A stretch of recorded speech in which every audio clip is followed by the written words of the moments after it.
Galileo, we all know Galileo. He came up with the idea that the earth revolves around the sun. But when he told everyone about this idea, how did they react? Well, as you know, they pushed back on Galileo's theory, right? For many, many years. So he had a theory that he knew was true and others did not.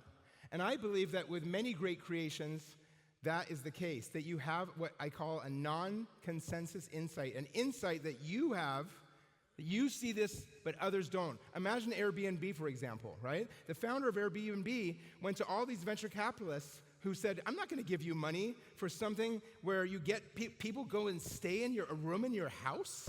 That's crazy. And then when I want to go, instead of a hotel, I stay in some random person's house. So what did Brian Chesky from Airbnb have? He had a key insight that he saw and others did not, okay? An insight that if you use this rating system, you can build trust and you can actually build a real business around that. And when you have an insight that you see and others don't, you know what it looks like to everyone else? It looks like an obsession. So you have to pick your obsession. What is that big insight that you have that others don't have?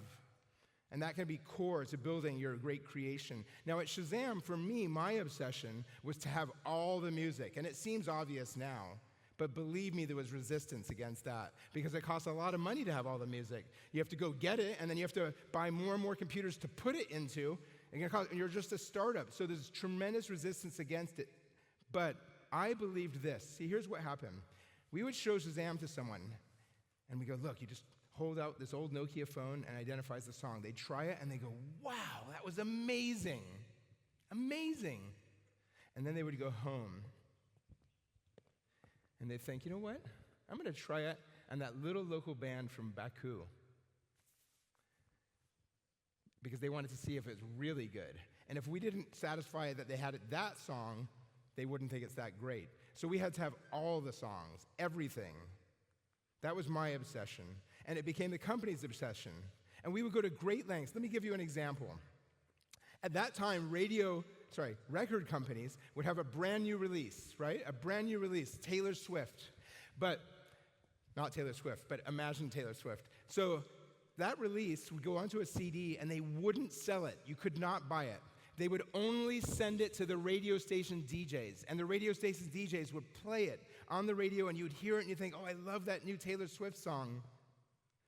But you couldn't buy it. They would build up the hype, and then eventually you could buy it. Now, that was a problem for Shazam, because we're a little startup, and we didn't get it either. And we needed it because that's exactly the song that people want to identify, the new song by Taylor Swift on the radio. So what are we going to do? We're a little startup. So here's what we did, because we are obsessed.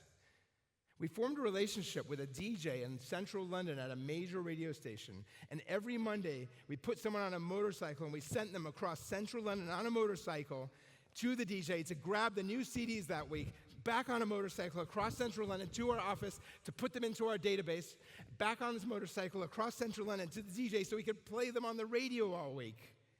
Obsessed, right?